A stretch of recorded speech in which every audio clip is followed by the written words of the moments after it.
Hello everyone, welcome to the first ever podcast of Bahrain Game Developers. With you here is Amin, Rashid, and Isa. And no. How's it going, guys? Demkeys. Good? Always great, man. Good, Really good. happy All and good. psyched to be here. How's game development in Bahrain, man? Daredevil's kicking ass. We're doing it. Full throttle. Awesome. Actually, this guy is kicking a lot of ass. He's been developing a game called, what is it, Dead Gears? It's called Dead Gear. It's a 2D platformer. It's about a girl called Ilya. I'm sure you've heard about the videos. You know, I brought the demo back to IGN. Okay. But we took it like, I've been working on that game for a while, so we have a lot of changes. Awesome. So it's I heard that it's getting a big upgrade from last time, right? Oh man, it's like a lot of stuff I've been added there. You can see particles, you can see a lot of animation. Saving works now, and the environments are really big, and you can hear sound, music, and Oh, music! yeah, Yeah, we need music. And by the way, we have our own soundtrack. We have two Awesome. composers. Those guys are making our genuine theme for the game. Oh, So nice. it's really different. We didn't get the sounds off the internet, so we did everything from scratch here. When did you start this for those who are new to Dead Gear? actually? Yeah. I was telling this to Rashid. We started the project back like 2 years back, where I just posted in GameDev.net for I was available for any kind of work, game development wise, and those guys were just flooding me with a lot of requests. Okay, you have this game in Unreal Engine, maybe you want to contribute. We have this game in Unity, and the one that got my attention is Dead Gear. It was like in the early stages where we had the GDD, which is the game design document, not a lot of implementation, just like the scenes ready, but nothing is moving. Alright. So we took it from the beginning, and it's been really slow for the past 2 years, but like in the the latest months have been really good for us. We've been working really hard on it. How many total members you got? We've got the game designer, Alex. He's from the US, and we have another guy called Dan. He's the composer, and we have a friend for Dan, which is doing like the SFX and those stuff. And the only programmer is here. It's amazing. Huh? Man, one guy programming, that's got to be a lot of work. Yeah, But yeah. we're really excited. I mean, From platforming to AI, it's really fantastic. You should. Right, all the we can't wait. We can't wait to see it. Really. Thank you guys. Thanks. So, what about you? What you been up to? Well, we've been up to trying to spread the news for the newcomers mainly, because we have to aim for that, don't we? Right. Yeah, we've been trying to do a lot of marketing. Yeah, get the word out. Yeah. BGD has been there for almost a year now, but given that we all work and we're really busy, so That's true. Yeah. it's really hard to focus on. We all marketing. have our own duties, but we gotta, put some time for this, and hopefully, maybe it can lead to something else. Maybe this Yeah. will become our career. Fingers Oh, crossed. man. Right? Inshallah, why not? Inshallah. We all have dreams of becoming game developers, and I Oh, think yeah. that's one of the main goals of what we want to achieve in our Getting life. goosebumps already. Just Yeah, right? Oh man, I can see myself standing on an E3 stage right now. Yeah, me too, as a janitor, just being there, man. That's like, but yeah, because a lot of people, I'm one of them actually, and just seeing his workshop, it just shocked me. Seeing you guys work together, how you try to deliver a message, and each element of a game feature with Unity Yeah. just sparks my mind. You talk about lighting, and Yeah. I'm remembering all other games with to do with lighting and camera movement and placement. Yeah, and this all is that. what is different between programmers and creative directors like yourself. Like for me, it's really important for me how to make the thing work. But on the other hand, people, they have a different kind of perspective. They want to know how can we utilize that kind of behavior into the game? How can we give a different experience to the player? Exactly. So this is where you come in. Yeah, yeah, because we have to consider all aspects and view in not only to the eyes of the game developers, but also the eyes of everyone. Yeah. We have to see what the players are looking for, and like I said, newcomers. I got a lot of feedbacks on my side telling me, hey, what's going on? What are you doing? What is this? Are you a rocket scientist? I'm like, no, it's not a big deal. It's easy to make games. Unlike before, now it's just made simpler, especially with Unity. Yeah. But in your opinion, for those people who are new, what game engine do you recommend for them? It varies, like on your on your skills. Depends on your skills and the kind of programming languages that you're comfortable with. Like in my case, I'm really comfortable with the C programming language or C Sharp, and because I used to work in a bank and we used to do a lot of C Sharp programming. So coming in from that corporate world to game development is really an easy, smooth transition. It's not really hard because you can employ the same C# programming language into that kind of spectrum. Yeah. And you have to get acquainted with the Unity specifics, and that's it. But if you're really new, I would go with a 2D platform like I don't know, maybe Game Like Salad Demkeys. or Game Salad, or maybe no, Torque. Just leave Torque. Torque is No, don't use Torque. Don't use Torque. I hate that. This is the God, bad experiences Oh, with man. that too. Really bad. Do you know that I spent $300 on Torque? And didn't they just make it like cheaper I was recently? I mean, seriously, man. Is it that bad? It's really, really bad. Like in terms of documentation Uh-huh. and the game. Just to break, when you do your Yeah. games, it used to work like 2 days ago. I just loaded it. I didn't change a thing. Come on. What do you mean I have 438 errors? Exactly. So it's too bad. Just leave it, man. It's Oh not my good. god. But for those people now they're asking, they say, Yeah. oh, do I have to be into computer science and all No, that? no, it depends. We used to talk about this, remember? Us? Yeah, a I lot. Yeah, I about think it. honestly, when it comes to game development, that's why I love it so much. Yeah. It carries so many different fields that you can't just say I'm a programmer or I'm an artist and therefore I can make a game. It takes more than that. It's all about teamwork. Okay, Teamwork. there are a lot of people who are very talented and can do they're a one-man team and can do amazing games like that Cave Story. But they're Yeah. limited. But they are still limited, right? Even when I play Cave Story, I still feel like this game could be better had there been maybe an input from someone who's maybe a more talented artist, or maybe someone who's more talented at scripting. I mean, we have people who are texture designers. Yeah. All they do is just textures. That's it. They don't even do. But we're talking about like those big budget. This is what they do for a living. Yeah. Like in my case in Dead Gear, it was really hard for me because I'm a programmer. I'm a very technical guy. I don't. Okay, I enjoy art and textures, those kind of stuff, but I'm really bad at making them. So when I got into that team where we, it was like the first serious team that works on a game. And when I see those guys making genuine textures for our game, genuine animation, you just Yeah. think, wow, this is only for us, We didn't pick it up out of the internet. Yeah. And when I do the same, when I do like a simple behavior or AI or something, and I post it to the team, they say, wow, this is new, like nobody did that for our game. So it's like, we're complementing each other.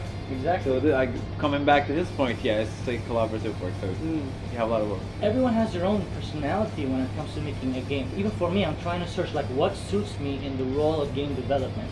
I'm like, you know what? I want to try art. Honey, give me the crayon. And then no, that doesn't work with me. And then maybe storyline or creative director or something that you need to find what suits you. It doesn't have to be all about programming, unless if it fits your personality. Or game design, for example. Like Rashid studied game design, right? Game Yeah. design and business in Canada. And he knows really. He has a lot of information when it comes to game designing. In game design, one of the aspects that you have to focus on if you're doing a game, it's not Yeah. only just coming up with an idea. You just go to your feet and you just start programming. Yeah. You have to focus and you have to make sure that those guys, those elements fit with each other. So. You might want to explain to people what is the difference between game design and what graphic design. I think Raj is gonna do justice to that stuff. Well, okay, it's pretty simple. I mean, if you look at it, graphic design is just sort of the overall look and feel of the game. Okay. Like what are you kind of giving the game's look, and maybe you want to make it cel shaded, maybe you want to make it look ultra realistic, like Crisis level graphics, or maybe you just want to, make it a simple pixelated 2D platformer like Dead Gears. I mean, in the end, it doesn't really matter. It's just how you want it to look like and how you envision the story. Now, the thing is that the interesting thing is when it comes to game design, graphic design is sort of a part of it because you're kind of implementing all these different elements into it. It's sort of like the heart and idea. It's kind of like when you have a movie script. Like when you have a movie script, you explain to the actors, the directors, the producers. You tell them this is what we're following. This is how the movie is going to pan out. These are the scenes we want in the movie, and this is what we want our audience to see.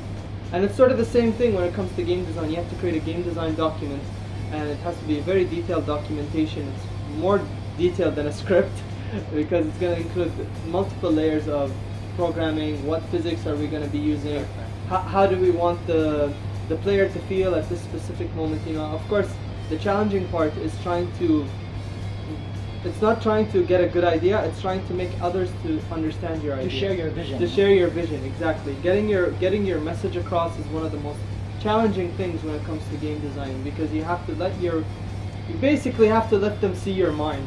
Yeah, which is really hard, like a huge gap Yeah. between the idea in your mind and what you deliver to the Yeah, player most of the time. Yeah, there's always there's always this conflict of expectation versus reality, Exactly. which you're always gonna face when developing a video game. No matter how, I mean, I can guarantee you, think of the best video game you've ever played, and it was probably 10 times better in the developer's head. Oh, You know? that's so true. You know, think about games like I don't know. One of my favorite games is probably Final Fantasy VII, right? You know, like when they first developed the game, they had a document, and at the time Sony started doing the PlayStation. You know, so what they were doing is like, okay, Sony was like, we need video games, we need something really hot because we're new. You know, and then they got this letter from Squaresoft, which are now Square Enix, and they're like, we want to make this game where the player goes around the world and saves the world, and he'll get to go to a world map, and it's all in 3D, and you can go to this place and play arcades, and you know what they actually replied to Squaresoft? They're like, somebody get these guys a blindfold and a cigarette. You know? Oh man, this is so harsh. Yeah, I mean, like, because they had to actually review each game they were getting. You know, I mean, now it's probably more streamlined, Yeah, but I yeah. could imagine at the time there was like some guy in Japan sitting at a desk and he's like, what? Not it? Seriously, come on. Impossible. Yeah, But pretty it's much. done.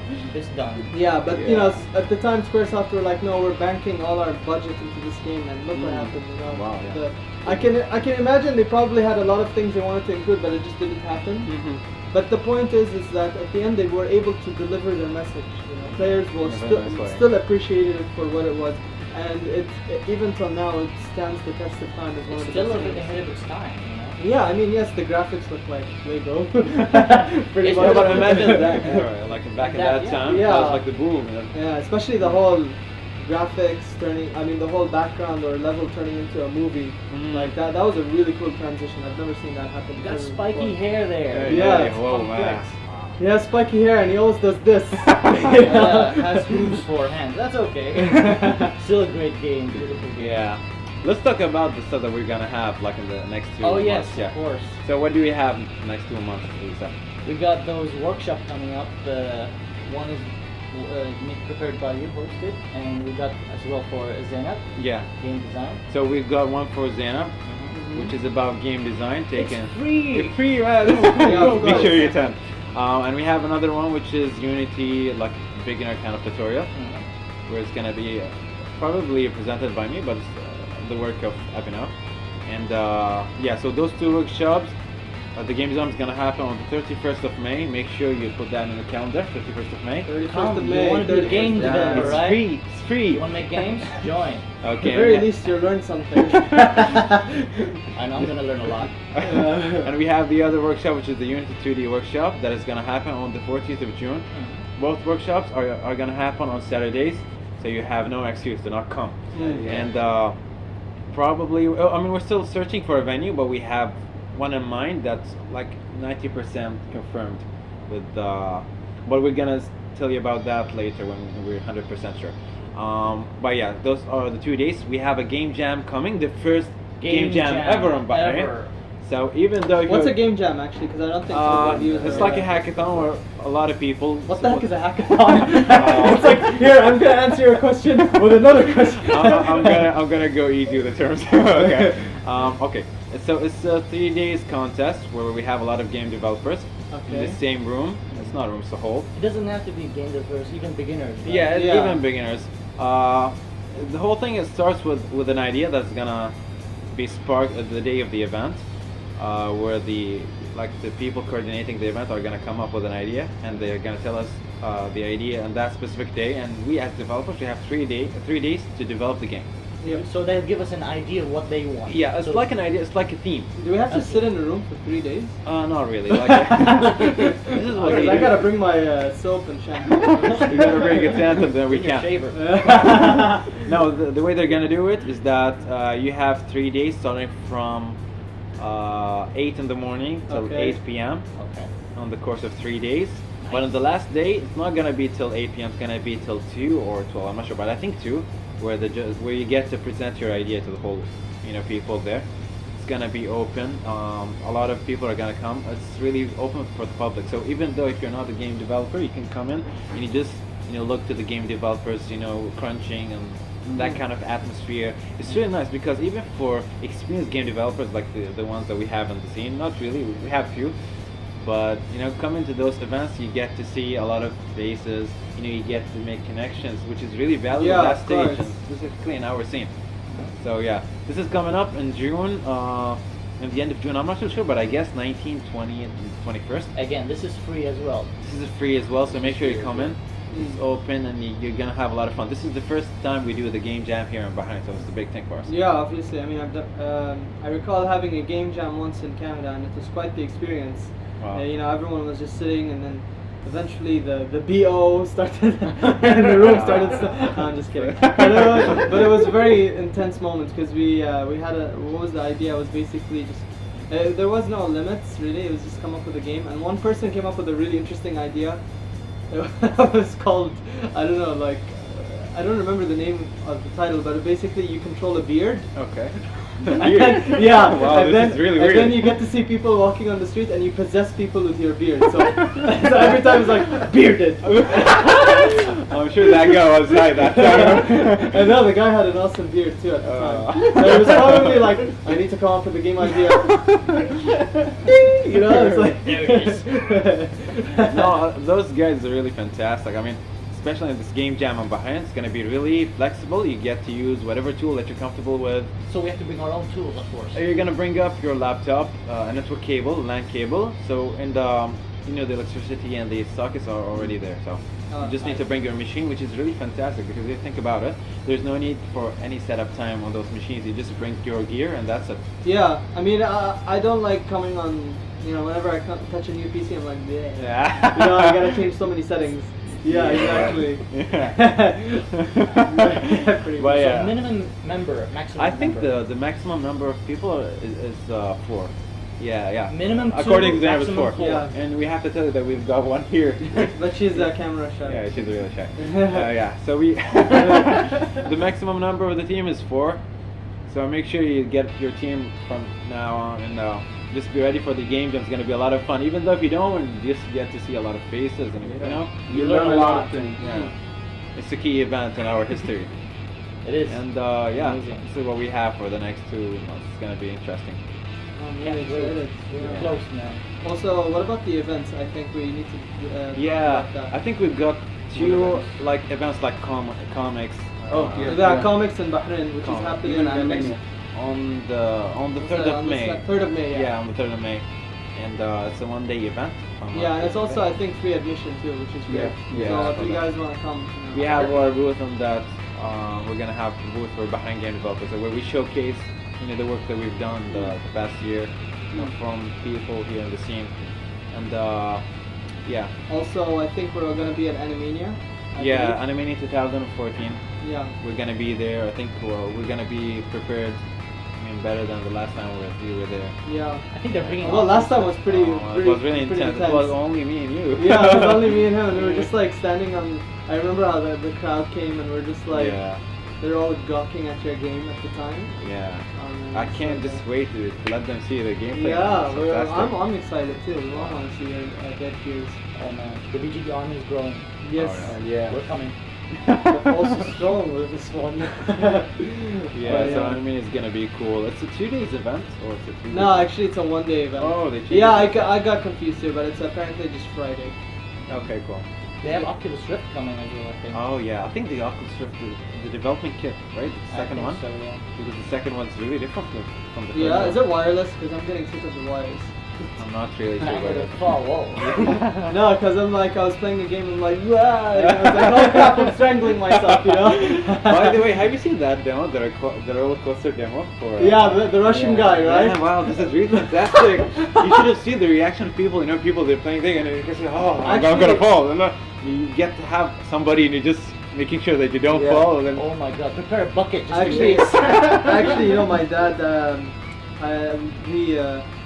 I got one Oculus Rift dev kit. okay. But it's not mine, it's actually part of the VGS. But I got it and I let my dad try it. And there was plane simulator. Basically, you move a jet around and you're sitting in the cockpit. Of course, when I played it, I'm like, whoa, this was cool, and I'm just like, you know, I'm like, wow, this is really cool. But when I put it my dad and I started controlling it, he was like, hey!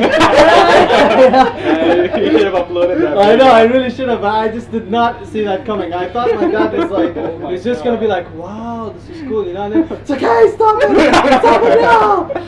You know, I'm like, you know, you could just like pull off the goggles, right? It's like, get it out! Get it, stop, exit! I mean, the old generation cannot handle the awesomeness. Yeah, prepare for their question once you remove the Oculus. What year is this? Yeah, but Oculus, I think I'm a big fan of the Oculus technology. I've been reading a lot about VR lately, and It's I good. think, I think VR is really promising. Immersion. Immersion, definitely immersion. But if you think about it, it's not your traditional way of doing game development. It's really different. Yeah. Like I've been hearing that talk from Lucky, which is the guy who's the co-founder of the company, or the whole project. He listed a lot of stuff that you have to concentrate on if you're making a game for VR, specifically for the Oculus Rift.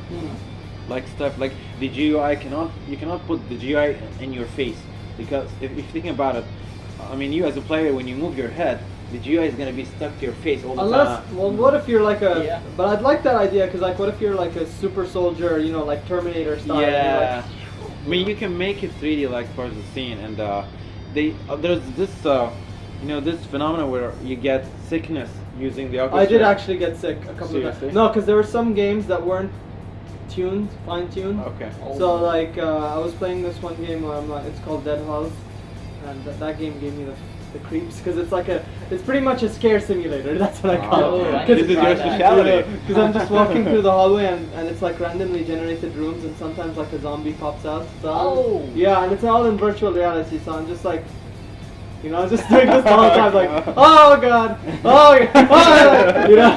So I'm just, That's cheating. I don't care. If you don't know, Asa has a channel.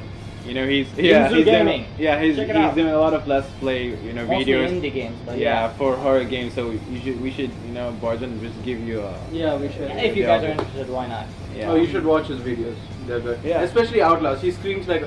Just watch the Make sure you put it delicately, please. Yeah. And but coming back to that subject of motion sickness, this is something really serious that game developers have to think about really when they're making their games, because I was reading about that subject, and it's like a contradiction between reality and VR. Like in VR you're moving physically, but in reality you're standing still. Or it's the other way around. Well, no, the thing is, because there's some now I've seen online, like people are selling these treadmills. Yeah. Where like you actually move on a treadmill. Yeah, and the character starts stationary. walking. That's amazing. Wow. You Yeah. lose weight like that, Yeah. Oh wow. right? It's like mad because It's like, hold on, honey, I gotta go on 3 cloud sessions. Ah! Yeah, you're evil, man. You're evil. What? I could do it. Yeah, but VR is gonna be the next big thing, I think. Yeah, VR. even Mark Zuckerberg. Well, man, Facebook. yeah. Oh, yeah. Facebook, of course. It's really shocked me. Like, This come is on, what come a on, lot of- Facebook. Stop just getting stuff. I mean, it's Hold not on, a joke. I gotta see my friend's notification. Hold on, honey. Oh wow, this looks so much better. 3D, yeah. Candy Crush. Can you imagine the people? I mean, what's gonna happen to Facebook if we get the Oculus Rift integrated with Facebook? Any ideas? Like, I think Facebook just did it in a way of countering Google's glasses, probably. Okay. Because Google Glasses is just gonna be like, hey guys, check this out, picture, you know. And then and there's always this tension between Google Plus, or actually Google and Facebook. You know, like Facebook always have you noticed when Facebook Google Plus introduced circles? yeah. Facebook introduced like these The groups and and lists permissions, yeah. and all these things, and then like it just shows you the tension between them. So I just sort of feel like maybe I'm just guessing, but maybe the Mark was like, they got glasses, we need glasses too, you know? No, but it's really strange. Like I remember I was reading the community, the Oculus Rift, community A reactions. lot of people are disappointed. A lot of people are disappointed. As you said, I mean, okay, we participated in the Kickstarter. Now we're changing everything in a second. It's really weird. I mean, think about it. You put your money and effort into a guy with a vision, not with a Yeah. guy with a wallet. Agreed. See, that's the thing about Kickstarter. You're pretty much betting your money on things that you're just not sure if it's gonna be profitable. You know, you don't know if it's gonna actually happen. You know, they're like, oh, we're gonna promise you these amazing things, and it's gonna be looking like this, and oh, and by the way, this is the game, blah blah blah, and then like 3 years later, it ends up coming like crap, you know? Yeah. How okay, much so- they bought it for? 2 billions, I guess, right? 2 billion. Oh. How much? 19 19, billion. Oh my 19 god. billion? 19 billion. Yeah. Oh, come on, Dana. This is the first podcast. Let's be Yeah, serious. yeah. Okay, so guys, how are we doing on time? No, we're doing 25. I can see my watch here. Okay, cool. So yeah, the Facebook thing is really a shot for the community of Oculus. Yeah. Even for the PlayStation, it's coming up. Oh yeah, the Morpheus. Morpheus, the project. Yeah, actually, speaking of that, apparently Mark Zuckerberg tried Project Morpheus a day before he acquired, or like a week before he acquired the Facebook. 4 days? 4 days before he acquired the actual. So it's like a toy for him. Oh, Yeah, okay, it's like- let's have that one. Yeah, oh, I need this in my life. So he's checking first, right? He's just checking it before he bought the Oculus. Yeah. Or maybe he wanted to get Morpheus, and he's like, the guy accidentally got him at the wrong one. And he's like, okay, sold, and he just stamped it. Sorry, Mark, we love Facebook. Please don't delete us. Please don't ban my account. But yeah, you know what's even funnier? Have you read his actual statement regarding the acquisition? He was just like, we still want Oculus Rift to focus on gaming. However, we feel this will add a new dimension to the Facebook experience. For example, have you ever decided to go to see a dentist? You would need to leave your house. I was like, what? Come on, You dude. still need to get your teeth checked, not your virtual teeth. What is this? What? Yeah, I was really shy because there are people that I really respect, you know, from the gaming industry, like John Carmack, the guy who was working on. Yeah, he's like the face of Doom. Exactly, and he's now the CTO of Oculus. Yeah. And he had a statement on the acquisition as well. He said, "Okay, I think Facebook getting us is one of the best things that we could." I don't know. He had like a reasonable statement Yeah. thing, but people weren't happy as well. So.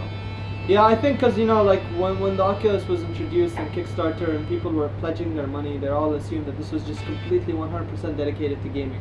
Now that they're seeing it diverting and that, you know, there's going to be a side tracking and maybe it's going to be for something else, you know, they're going to be like, nah, you know, it's kind of like the same thing with Xbox One, you know, people are Yeah. pissed off, they're like, we don't want Kinect, you know? Yeah, I remember. So it's kind of the same thing. They want something, they invest in something, they expect it to be completely dedicated to what they're promising. You know, I think this is the thing that I really respect about Kickstarter. It's like, you know, the best invention that happened in the past year. You know, where people can contribute into the making of that product. And they can actually, you know, shape it, you know, shape it up the way in the way they it, want, and, yeah. Yeah. So, you know, regarding Kickstarter, I think it's kind of like a double-edged sword when it comes to game development. You know, I mean, I always think that, you know, like you said, Kickstarter is a great venue for indie developers to grow and prosper, but I think at the same time it can also lead to bad marketing or bad, you know, a lot of games, don't deliver in the yeah, end. I mean, because like going back to what I said regarding game design, you know, expectation versus reality. Exactly, And yeah. the problem is when the developer puts all that information public, Yeah. you know, the expectation goes even higher. There's a reason why a lot of companies, they wait a while until they reveal the game. Exactly. It's because even they themselves are not sure of They're gonna deliver the same vision. Yeah, if they can deliver the vision, or if they can meet Expectations. if they can satisfy their own expectations. Speaking about Kickstarter, have you heard about that game, The Universum? Oh, you heard about It's a it. fantastic game. What's it about? It's like you're controlling a planet, you know, Ah. directing, leading the humanity, you know, with technology. It's like, I don't know how. Kind of reminds me of Spore. Yeah, Like it's Spore. really You start similar out, to- you start out in the Stone Age, right? Yeah, you start on the Stone Age. Can you imagine? Wow. You imagine from the Stone Age until technology And comes can you like in. go to other planets and Yeah, stuff? Yeah, yeah. you can invade other You planets, can. which is, you know, what normally humans do. Yeah. Instead of SimCity, SimPlanet. No, but it goes into much more detail than You that. gotta like- see the Kickstarter video, man. It's really fantastic. Yeah. It's 8 minutes video, I guess, but it takes you from the Alright, beginning yeah. and then the developer talks. That sounds really incredible. I mean, I think even Civilization, and they're going to space, and there's also that game. Have you seen it, No Man's Sky, where it's like you get to go on weird planets. Oh and then you my go on a god, plane. that game is huge. It's Yeah. really strange. Kind of remind me of the same thing. Yeah. No Man's Sky. Is that the one you go just Yeah, like you just ride a realistic- spaceship and you go to another planet. And it's pretty much like that. I think we need to wrap it up. It's been Yeah. 30 minutes, yeah. So I think you want to talk a bit about the website. or- Yeah, so we have our own website, BahrainGameDevelopers.com. Make sure you check it out. We have a lot of information. Whatever you need regarding game development in Bahrain, just make sure you check out that website. We have a lot of videos. This podcast is going to actually go on the website, link to YouTube, so make sure you go there and support the scene. And subscribe to the new YouTube channel. The new YouTube channel, and that's it. Subscribe. Yeah, we want to thank Vortex as well for hosting Thank us. you. Thank you, Vortex, for doing this for free for us. Yeah. And as you can see, they have an amazing gaming place center. Yeah, you should check it out. If You you should check it if you're out, ever yeah. in Bahrain, Badaya, come jump in and check it out. It's a really good place. And this is our first podcast ever, and we'll see you soon. Oh, and don't forget to leave your comments as well. We want to Yes, hear your suggestions of what you think of our definitely. first podcast. Okay, they're gonna put that in the comments. First podcast. Hope you guys enjoyed, and All like right. Amin said, Thank take you, care, guys. We'll see you later. Have a good